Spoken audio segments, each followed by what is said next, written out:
வணக்கம் நண்பர்களே, இது சாம் டாக்கிஸ். நான் உங்கள் நிக்சன் ராஜ். ஸ்கிரிப்ட் ரைட்டிங்கில் இந்த எபிசோடில் நாம் பார்க்க போகிறது திரைக்கதை முன்குறிப்பு. இது என்ன புதுசாக இருக்குன்னு சிலர் யோசிக்கலாம். அடுத்த எபிசோட்லேருந்து நாம் திரைக்கதையை பற்றி பார்க்க போகிறோம். அதுக்கு முன்னாடி இன்னும் ஒரு முக்கியமான விஷயத்தை, ஆணிவேரான விஷயத்தை தெளிவுபடுத்திக்கிட்டால் அது மிக சிறந்த திரைக்கதையை எழுதுறதுக்கு நமக்கு உதவும். ஒரு துறவியும் அவரோட சீடனும் ஒரு நாள் காட்டு வழியாக நடந்து போயிட்டு இருந்தாங்க. போகிற வழியில் ஒரு மரத்தில் இருந்த தேன் கூட்டில் 2 பேர் தேனை எடுத்துக்கிட்டு இருந்தாங்க. அதை பார்த்த சீடன் தன் குருவான துறவியை பார்த்து கேட்டான், அந்த தேனீங்க தேனை மிகவும் சிரமப்பட்டு சேகரித்து கொண்டாந்து வைக்கிது. மனுஷங்களால் நாம் அதை அதுக்கு தெரியாமல் அல்லது அதை விரட்டி விட்டுட்டு எடுத்துக்கிறோம். பாவம் அந்த தேனீங்க எவ்வளோ வருத்தப்படுன்னு சொன்னான். அதுக்கு அந்த துறவி அந்த தேனீங்க வருத்தப்படாதுன்னு சொன்னார். உடனே சீடனுக்கு ஒரே ஆச்சரியம். அது எப்படி வருத்தப்படாதுன்னு சொல்கிறீங்கன்னு கேட்டான். அதுக்கு துறவி சிரிச்சுக்கிட்டே சொன்னார், மனுஷங்களால் தேன்கூட்டிலேருந்து தேனை மட்டும்தான் எடுக்க முடியும். ஆனால் பூவோட மகரந்தத்துலேருந்து தேனை பிரித்தெடுக்கிற அந்த தேனியோட தனித்தன்மையை, திறமையை, கலையை மனுஷங்களால் ஒரு நாளும் எடுக்க முடியாது. அந்த திறமை, அந்த தனித்தன்மை, அந்த கலை தேனீக்களுக்கு மட்டுமே கடவுள் கொடுத்த சிறப்புன்னு சொன்னார். இப்போ இந்த கதையை நான் எதுக்கு சொல்கிறேன்னு எபிசோடு முடியும் போது உங்களுக்கே புரியும். வாங்க எபிசோடுக்குள்ளே போகலாம்.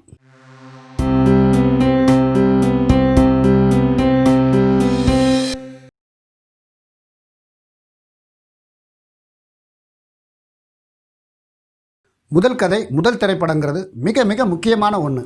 ஏன்னா அதோட வெற்றி தோல்வி தான் நம்மளோட அடுத்த கட்ட திரைப்பயணத்தையே முடிவு செய்யும். நம்மக்கிட்ட 10 ஐடியா இருக்கலாம், ஆனால் அதில் எதை கதையாக பண்ணுறதுங்கிறதுல சின்னதாக ஒரு குழப்பம் வரும். அந்த குழப்பத்திலேருந்து விடுபடுறதுக்கான நம்மளோட முதல் படைப்பு அருமையாக முழுமையாக வர்றதுக்கான விஷயத்தை தான் இப்போ நாம் பார்க்க போகிறோம். தமிழில் மட்டும் இல்லைங்க, இந்தியாவிலேயே மிக முக்கியமான லெஜண்டுகளில் ஒருத்தர் இயக்குனர் திரு மகேந்திரன் சார் அவர்கள். மிகவும் எளிமையான யதார்த்தமான பல அற்புதமான திரைப்படங்களை நமக்கு தந்தவர். 1958ஆம் வருஷம் மதுரை அழகப்பா கல்லூரியில் திரு எம்ஜிஆர் அவர்களின் நாடோடி மன்னன் படத்தோட 100வது நாள் விழா நடந்துச்சு. அப்போ திரு மகேந்திரன் சார் ஒரு கல்லூரி மாணவர். திரு எம்ஜிஆர் அவர்கள் முன்னாடியே மகேந்திரன் சார் பேசும்போது, தமிழ் சினிமாவில் யதார்த்தம் கொஞ்சம் கூட இல்லை, ரொம்ப பொய்யா இருக்குதுன்னு கடுமையாக சாடி பேசினார். இதை திரு எம்ஜிஆர் அவர்கள் ரசித்து கேட்டபடியே மகேந்திரனை கூர்ந்து கவனித்தார். சில வருஷத்துக்கு அப்புறம் ஒரு பத்திரிகையாளர் சந்திப்பில் ஒரு பத்திரிகையாளராக மகேந்திரனை பார்த்தார் திரு எம்ஜிஆர். மறுநாளே தன் வீட்டுக்கு வர சொல்லி ஒரு வேலையை கொடுத்தார். என்ன வேலை தெரியுமா? பொன்னியின் செல்வன் நாவலுக்கு திரைக்கதை எழுதுகிற வேலை. மகேந்திர சாரும் அந்த நாவலுக்கு திரைக்கதை எழுதி திரு எம்ஜிஆர் அவர்களிடம் கொடுத்தார். அதற்கு பிறகு திரு எம்ஜிஆர் அவர்கள் தான் நடித்த காஞ்சி தலைவன் படத்தில் மகேந்திரனை உதவி இயக்குனராக சேர்த்து விட்டார். 4-5 படங்கள் உதவி இயக்குனராக வேலை பார்த்த மகேந்திர சார் 1966ஆம் வருஷம் நாமூவர்ங்கிற படத்துக்கு வசனம் எழுதினார். அதுலேருந்து அவர் இயக்குனராக அறிமுகமான 1978 வரைக்கும், அதாவது 12 வருஷம் கதை வசனகர்த்தாவாகவே வலம் வந்தார். அவர் கதை வசனத்துக்காகவே பெரிதாக பேசப்பட்ட படங்கள் நிறைய இருக்குது. குறிப்பாக சொல்லணும்னா திரு சிவாஜி சார் நடித்த தங்கப்பதக்கம். 12 வருஷத்தில் அவர் வெவ்வேறு ஜானர் படங்களுக்கு கதை வசனம் எழுதியிருந்தாலும் இயக்குனராகிற சூழல் வரும்போது அவர் எந்த கதையை தேர்ந்தெடுத்தார் தெரியுமா? மிகவும் எளிமையான யதார்த்தமான முள்ளும் மலரும் கதையை. உமாச்சந்திரன் அவர்கள் எழுதிய முள்ளும் மலரும் நாவலில் திரைக்கதையில் பல மாற்றங்களை செஞ்சு முள்ளும் மலரும் திரைப்படமாக எடுத்தார். 1978 வெளிவந்த அந்த படம் தமிழ் சினிமாவில் ஏற்படுத்திய தாக்கம் இன்னைக்கு வரைக்கும் இருக்குது. இன்னும் பல வருஷத்துக்கு பிறகும் இருக்கும். 1958 கல்லூரி விழாவில் மகேந்திர சார் பேசும்போது தமிழ் சினிமாவில் யதார்த்தம் கொஞ்சம் கூட இல்லைன்னு பேசினார்ல, அதை அப்படியே மனசில் வச்சுக்கிட்டு எங்கேயும் தடம் மாறாமல் 20 வருஷத்துக்கு அப்புறம் இயக்குனராகும்போது அவர் தன் முதல் படத்தை மிக மிக யதார்த்தமான அற்புதமான படைப்பாக தந்தார். எந்தவித வணிக சமரசம் இல்லாமல் முதல் படத்திலேயே அவர் அவராகவே வெளிப்பட்டார். முள்ளும் மலரும் படத்தோட டபுள் பாசிட்டிவ் பார்த்த அந்த படத்தோட தயாரிப்பாளர், ஏம்பா நீ பெரிய வசனகர்த்தான்னு தானே உனக்கு நான் படம் கொடுத்தேன், இப்படி இங்கே ஒரு வசனம் அங்கே ஒரு வசனம்னு முழு படத்தையும் சைலண்ட்டாக எடுத்து வச்சிருக்கியேன்னு வருத்தப்பட்டாராம். ஆனால் படம் வெளியாகி பெரிய வெற்றி அடைஞ்சதுக்கு பிறகு தான் எல்லாருக்கும் தெரியும் அந்த காட்சிகளோட அர்த்தமும் ஆழமும். சினிமாங்கிறது ஒரு காட்சி ஊடகங்கிறத மிக சரியாக செயல்படுத்தியவர். தேவைப்படும் போது கொஞ்சமாக வசனத்தை வச்சுக்கிட்டு காட்சிகள் மூலமாகவே கதை சொன்னவர். திரு ரஜினி சார் நடித்த படங்கள்லேயே ஆகச்சிறந்த படம் முள்ளும் மலரும், ஆகச்சிறந்த கதாபாத்திரம் காளி. இதை நான் சொல்லலைங்க, திரு ரஜினி சார் அவர்களே பல மேடைகளில் இதை சொல்லியிருக்கார். முதல் கதை எழுதுகிறவங்க, முதல் படம் பண்ணுறவங்க முடிஞ்ச ஒரு தடவை முள்ளும் மலரும் படத்தை பாருங்கள். அந்த படம் நமக்கு நிறைய விஷயத்தை சொல்லிக் கொடுக்கும். இப்போ இன்னொரு இயக்குனரோட முதல் படைப்பை பார்ப்போம். அவரும் ஒரு பத்திரிகையாளராக தன் கேரியரை தொடங்கினவர் தான். 1996 திரு பாக்யராஜ் சார்ட்ட நான் உதவி இயக்குனராக இருந்தபோது அவரோட பாக்யா பத்திரிகையில் புதுக்கோட்டையை சேர்ந்த ஒரு இளைஞர் வேலை பார்த்துக்கிட்டு இருந்தார். எங்கள் டைரக்டர்கிட்ட சேர்றதுக்கு 2 ரூட் இருக்குங்க. ஒன்று நேரடியாக முயற்சி பண்ணுறது, இன்னொன்று பாக்கியாவில் வேலைக்கு சேர்ந்து அங்கேருந்து முயற்சி பண்ணுறது. அந்த இளைஞர் 2வது ரூட்டு மூலமாக எங்கள் இயக்குனர்கிட்ட உதவி இயக்குனராக சேர முயற்சி பண்ணிக்கிட்டு இருந்தார். ரொம்ப சுறுசுறுப்பானவர், நிறைய புத்தகங்கள் படிப்பார். அவர்கிட்ட பேசும்போது கிராமத்து மனிதர்களின் மேன்மையும் யதார்த்தமும் நன்கு வெளிப்படும். அவர் எங்கள் டைரக்டர்கிட்ட சேர தாமதமான போது ஒரு நண்பர் மூலமாக திரு சேரன் சார்கிட்ட உதவி இயக்குனராக சேர்ந்தார். 4-5 படங்கள் அவர்கிட்ட வேலை பார்த்தார். அதுக்கு பிறகு திரு தங்கர் பச்சான் கிட்ட வேலை பார்த்தார். அதற்கு பிறகு திரு சிம்புதேவன் கிட்ட வேலை பார்த்தார். பிறகு தனியாக வந்து டைரக்ஷன் பண்ணுறதுக்காக முதல் கதையை எழுதி முயற்சி செய்ய ஆரம்பித்தார். அவர் எழுதிய அந்த முதல் கதை மிகவும் அற்புதமானது, வித்தியாசமானது.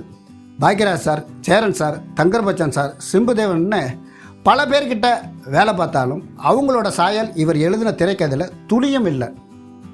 தனக்கு தெரிஞ்ச உலகத்தை நேர்மையாக முழுமையாக தன்னால் எடுக்க முடிஞ்ச ஒரு உலகத்தை திரைக்கதையில் எழுதியிருந்தார். அது என்ன உலகம் தெரியுமா? குழந்தைகளின் உலகம். அந்த இயக்குனர் தம்பி திரு பாண்டிராஜ் அவர்கள். படம் பசங்க. குழந்தைகளின் உலகத்தை அவங்க பாயிண்ட் ஆஃப் வியூலேயே எந்தவித வணிக சமரசம் இல்லாமல் அற்புதமாக பதிவு செஞ்ச படம் அது. பெரிய நடிகர்கள் கிடையாது, பெரிய தொழில்நுட்ப கலைஞர்களும் கிடையாது. ஆனால் அழுத்தமான வித்தியாசமான புதுசான ஒரு திரைக்கதை இருந்துச்சு. ஆரம்பத்தில் அந்த கதையை நிறைய பெரிய தயாரிப்பாளர்கள் கூட நிராகரித்தாங்க. அதுக்காக அவர் மனம் தளரலை, கதையை மாற்றலை. அதே கதையை வச்சுக்கிட்டு தொடர்ந்து போராடினார், படம் எடுத்தார், பெருசாக ஜெயித்தார். கடைக்குட்டி சிங்கம், நம்ம வீட்டு பிள்ளைன்னு மனித உறவுகளின் மேன்மையை தனக்கே உரிய பாணியில் யதார்த்தமாக சொல்லி திரு KS கோபாலகிருஷ்ணன் மாதிரி, திரு விசுசார் மாதிரி இன்றைக்கி குடும்ப கதைகளின் மன்னனாக தமிழ் சினிமாவில் ஒரு அழுத்தமான இடத்தை பிடிச்சிருக்கார் திரு பாண்டிராஜ் சார் அவர்கள். இந்த 2 இயக்குநர்களோட முதல் படைப்புலேருந்து நமக்கு ஒரு விஷயம் புலப்படும். எந்த விஷயத்தை சொன்னால் நம்மளால் முழுமையாக நேர்மையாக தனித்தன்மையோடு சொல்ல முடியுமோ அந்த விஷயத்தை தான் முதல் கதையாக எழுதணும், படமாக எடுக்கணும். அப்போ வேறு வேறு ஜானரில் எழுத வேண்டாமா, எடுக்க வேண்டாமான்னு கேட்கலாம். கண்டிப்பாக எழுதலாம், எடுக்கலாம், 2வதா 3வதா.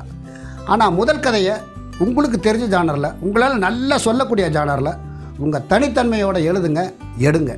இப்போ ஆரம்பத்தில் நான் சொன்ன தேனீக்கள் கதைக்கு வருவோம்.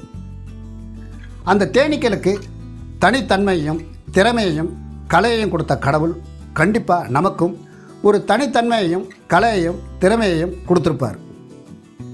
நம்மளோட அந்த தனித்தன்மை என்னன்னு ஐடென்டிஃபை பண்ணி அதை பேஸ் லேயராக வச்சுக்கிட்டு அது மேலே தான் கதை திரைக்கதையை ட்ராவல் பண்ண வைக்கணும். இப்போ என்னையே எடுத்துக்குங்க. கமர்ஷியல் யதார்த்தம்னு எல்லா ஜானரையும் எழுதுவேன், ஆனால் எமோஷனலை கொஞ்சம் கூட சிறப்பாக எழுதுவேன். இது மாதிரி எல்லாருக்குள்ளேயும் ஒரு பெஸ்ட்டு இருக்கும். அந்த பெஸ்ட்டை பயன்படுத்தி முதல் கதையை எழுதுனா அது பெருசாக வெற்றி அடைய வாய்ப்பு இருக்குது. என் கூட கதை எழுதுகிறவங்க அப்படி எழுதுகிறாங்க, இப்படி எழுதுகிறாங்க, என் கூட படம் எடுக்கிறவங்க அப்படி எடுக்கிறாங்க, இப்படி எடுக்கிறாங்கன்னு யோசிக்க வேண்டாம். 1997 பொங்கல் அன்னைக்கு 2 பெரிய படம் வந்துச்சு. ஒன்று இருவர், மணிரத்னம், AR ரகுமான், மோகன்லால், ஐஸ்வர்யா ராயின்னு பெரிய கூட்டணி. இன்னொன்று மின்சார கனவு, AVM, AR ரகுமான், அரவிந்த் சாமி, பிரபுதேவா, கஜோல்னு அதுவும் மிகப்பெரிய கூட்டணி. இதுக்கு 2க்கும் இடையில் ஒரு படம் வந்துச்சு. அது திரு சேரன் அவர்களின் முதல் படமான பாரதி கண்ணம்மா. மின்சார கனவு, இருவர் 2 படத்துக்கு இடையில் பாரதி கண்ணம்மா பெருசாக பேசப்பட்டு பெருசாகவே வெற்றி அடைஞ்சிச்சு.